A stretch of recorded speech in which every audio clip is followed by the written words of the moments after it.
Hello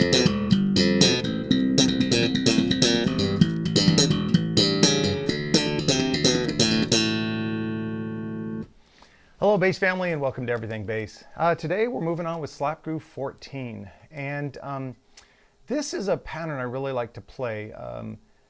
To give you a little history lesson about its origin is when slap first kind of hit on the groove, it was, or on the scene, and people were starting to experience it, and musicians and non-musicians alike. One of the criticisms that musicians had that didn't like slap is that, oh, it's always an E. You guys are always slapping an E. So that was a big negative. People thought that, well, you can't transfer the technique out of the, using an open E, and so it's a limited technique and it's a gimmick. And of course, that has been shot down decade after decade, and now you've got guys like Marcus Miller slapping the melody to Teen Town. I mean, it's insane. But there was a time when I also was like, okay, I want to make sure I'm not just doing that. So I composed a song, an instrumental tune called Deeds. And in it, I go where I play over a G dominant chord to a C dominant chord, A dominant chord to a D dominant chord. And I wanted to make sure I could do two things. One is I could slap the technique over changes, but secondly, could I still have some kind of unifying pattern that made the four chords seem cohesive and supported the song. So I was playing it during the intro, but let's break it down. And in my same caveat, I've been playing this song for over 20 years, and it's a pretty quick tune. It's pretty fast. So breaking down slowly, I'm going to ask for your patience and grace, because sometimes playing your own stuff slowly is hard. But let's give it a shot. Okay. So first chord is a G7 chord. And the first thing you do is you thumb a G, 8th note, and then you do a second G that's a 16th note and a popping of the F. Now that's the actual minor 7 in the dominant 7 chord.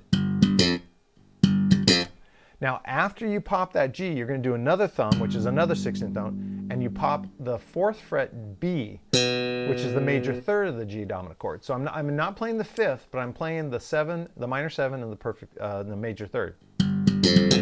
And it goes back to the G. That's the groove. It's kind of a cool little pattern. Now, after that, one of the simplest things you can do, as long as you're comfortable popping with 2 fingers, is after you've played that phrase, you're going to actually thumb and let it ring, pop and let it ring the F, and pop the B and let it ring. So you go. That gives the chord sound. And then I end with just the last 8th note of the measure. I end with an open E. Now I use that open E, it's the major 6, but I use the open E as a transition so I can move my hand to start playing the pattern in C. So, like that. Now when I go to the C, I'm going to change the pattern. I'm not going to play the same pattern, but I do something I think is fairly simple, and hopefully you guys will have the same experience. So I start with the same thing, an 8th note C, and I do a pop of the octave C. 2 C's, 16th notes, the B flat, 2 C's, the A, 2 C's, back to the B, and then now I go to the G, the perfect 5th. And the last G is an 8th note. So you start with an 8th note, then you play a series of 16th notes, and you end with an 8th note. And I just like that phrase.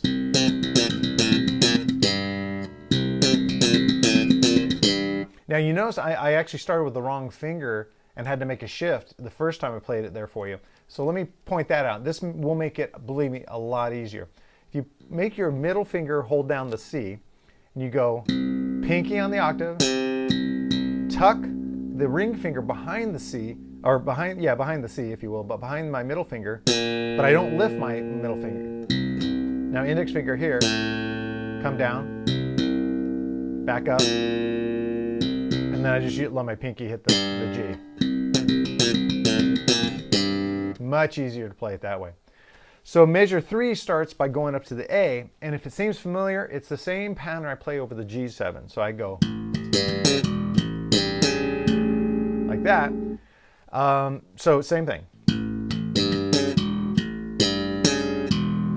Okay, and then I'm on a D, but now with the D, I'm going to do something different. I could play it this way,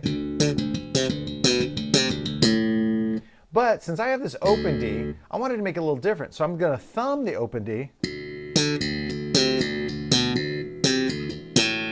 and just play down the string. Let me kind of break that down for you. The open D, 7th fret, D, so I'm playing the octave that way. 2 Ds, C, 2 Ds, a B, sorry, back to the C, and then the last A.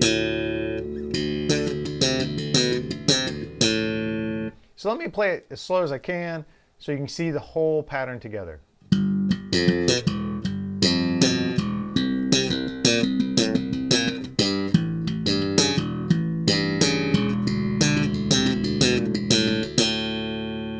Nice.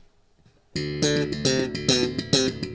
might have played it wrong at the end, but you get the gist. So that's slap groove 14. Be patient with it. I might sound like a broken record at times, but just take the very first measure. In fact, take the very first half of the measure. Just that much. And just get that down. When you get it down, move it up 2 frets because you're going to need it there too. And just get that down. Take it by little pieces, and I promise you, you can do it. You know, I think we only get overwhelmed when we get impatient. And when we get impatient, we try to like do too much too soon, and then it all falls apart because we didn't start with a good foundation. And that's my suggestion.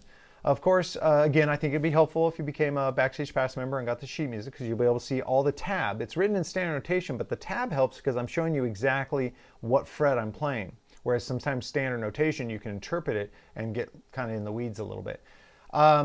And of course, you know, make comments below. What do you think of this? If you do something different with it, like alter it, do different chord types, you know, instead of all dominants, how would you change it to do minor 7 chords and things like that? I would love all that. So please interact with us. Your whole family member would love to see what you do with this. And of course, we'll all learn from your questions and comments. We're going to move on now with our very unique encore item today. Sometimes I go from doing encore items that are very commonly known just so I can give you my interpretation of the players or the music book or the live concert that you might already know about, but sometimes I'm going to try to dig deep and find someone maybe you don't know about. And that's the case today with the band Gongzilla. And Gongzilla features one of my favorite bass players and a very dear friend, Hansford Rowe. This album is Gongzilla 5 Even. And it was released in 2008, but you can still get it, I believe, on their website. It's about the only place I think you can get it, which it's the record label site, which is lollorecords.com. I'll put a link in the description below, but it's LOLO Records, no space, .com. You go there. When I went there just at the time of filming, even though this album's from 2008, it popped up the cover. And they've done other albums since, but for some reason it was featured. So you might have to dig for it, but you can purchase it there. So what is it? Well, there's a lot to love about it. Hansford Rowe is a very unique player, and my ear and my eyes always caught to players that have a wholly unique approach. When I was with Warwick, Hansford was a endorsing artist of Warwick, and he had a very cool bass that had a bunch of microtonal frets. So instead of the standard fret positioning that you and I are used to, he had all these in-between notes and used them in very creative ways. I mean, the music was so cool. But he's also just melodically very interesting. I love his grooves. He's a very, he's a citizen of the world. And what I mean by that is his albums will reflect, and this is an influence from also the other musicians in the band, but it'll reflect so many different feels from different continents and different cultures. And I just find it, you know, breathtaking. It's amazing.